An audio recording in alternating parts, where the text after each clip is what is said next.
Կարամ նախաբան ասեմ, որովհետև հարցերի 90%-ը արդեն կանխատեսել են ու այս օրերին շատերը տվել եք չեմ պատասխանել։ Հակիրճ անդրադառնամ իմ եւ Ալեն Սիմոնյանի հետ կապված հարցերին։ Ուրեմն Ալեն Սիմոնյանը իմ նկատմամբ կարգապահական վարույց սկսելու մասին դիմել է քաղաքացիական պայմանագիր կուսակցության վարչությանը 2025 թվականի մարտի 4-ին։ Հիշեցնեմ, դա այն օրն էր, երբ ազգային ժողովում քննարկվում էր իմ կողմի շարժանառության մեջ դրված օրենքի նախագծերի փաթեթը, որով նախատեսվում էր 2 անգամ բարձրացնել խաղային ոլորտի հարկային բեռը, այսինքն գործող տուրքերը, եւ բարեբախտաբար նաեւ այդ վարույթը չխանգարեց եւ օրենքը ընդունվեց հաջորդ օրը։ Սա ինչու եմ ասում, որովհետեւ ես այստեղ ուղիղ կապ եմ տեսել, թե ինչու իմ գործընկեր Ալեն Սիմոնյանը իմ նկատմամբ կարգապահական պատասխանատվություն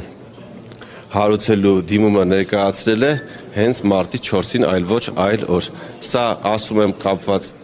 այս խնդրի հետ, այլ հարցերի խնդրում եմ այլ հարցեր չտալ, քանի որ այս պահին նպատակահարմար չեմ համարում պատասխանել այս հարցերին, որոնք կապված են սրա հետ։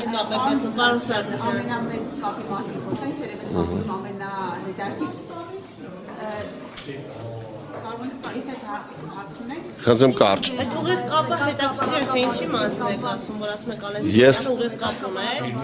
Ես չասեցի Ալեն Սիմոնյանը ուղիղ կապ ուներ, ես ասեցի, որ վարույթ հարուցելու օրը կապ ունեմ ես նախագծի քննարկման հետ, այսինքն այդ օրը մարտի 4-ին պետք է քննարկվել իմ կողմի շրջանառության մեջ դրված նախագիծը 24-ժամյա ռեժիմով։ Դուք գիտեք, որ ազգային ժողովում 24-ժամյա ռեժիմով հարցերը քննարկվելուց հետո անմիջապես քվեարկվում են։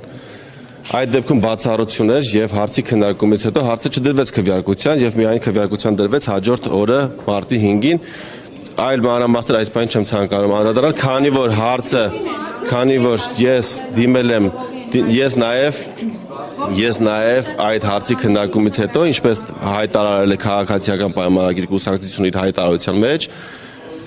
ապրիլին դիմել եմ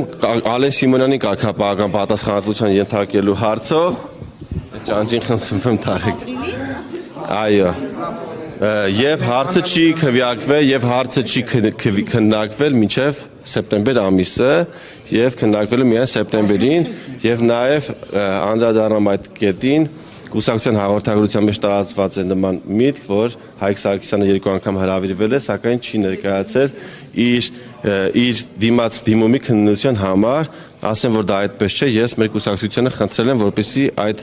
մասը խմբագրեն, քանի որ ինձ որևէ մեկը չի հրավիրել, անգամ ասեմ ավելին, ես եմ դիմել մեր կուսակցականներին, որպեսզի հարցը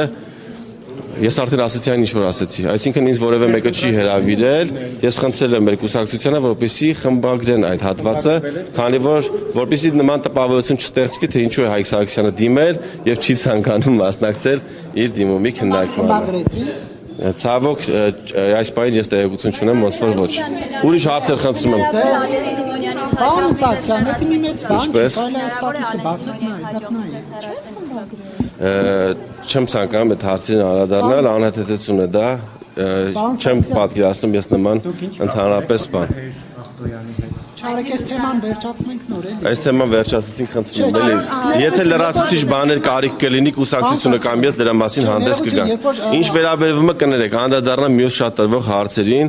հաճախ սկսած 2019 թվականից, երբ ես ընտրվել եմ ազգային ժողովի պատգամավոր եւ այն ժամանակ աշխատում էի եւ գործունեություն էի ծավալում տնտեսական հարցերի մշտական հանձնաժողովում, ես իմ գործունեությամբ խանգարել եմ մի շարք գործունեության տեսակներին, որոնց մեջ առաջին թվում դա խաղային ոլորտն է, ես դա համարում եմ չարիք ու մշտապես խոսել եմ այդ մասին, որ խաղային ոլորտը չարիք է Հայաստանի Հանրապետությունում։ Այս իմ հրապարակային աշխատանքից հետո ես թիրախավորվել եմ ու գտնում եմ, որ դա հիմնականում եւ առավելապես խաղային ոլորտին սպասարկող անձանց կողմից է եղել այդ գրոհը եւ ինձ շարունակաբար մեղադրել են տարբեր հանցագործությունների մեջ, սկսած քրեական աշխարհի հետ կապ ունենալուց, սկսած թմրամիջոցների բիզնեսի կապ ունենալու հետ, տարբեր սպանությունների կամ տարբեր ինքնասպանությունների մեջ փորձելով կապելով Ես փորձել եմ մեծամասամբ չանդրադառնալ այս հարցերին, բայց այսօր ուզում եմ պատասխանել բոլոր հարցերին եւ կարող եք ազատ տալ բոլոր հարցերը կապված հիմա գալիս եմ ձեր հարցին։ Ես պատրաստ եմ հիմա պատասխանել բոլոր հարցերին, որոնք կապված են այս դեպքերի հետ։ Չէ, Ալեն Սիմոնյանի հետ կապված հարցերի մասով այս պահին չեմ ուզում, որ կաշկանդվի այսքան չի խոսա։ Կներեք մի խանգարեք, միտքս մի ընտրեք։ Մենք փակեցինք էլի այդ կետը, հիմա անցնում ենք առաջ։ Հիմա գալիս եմ սպանություններին, կներեք։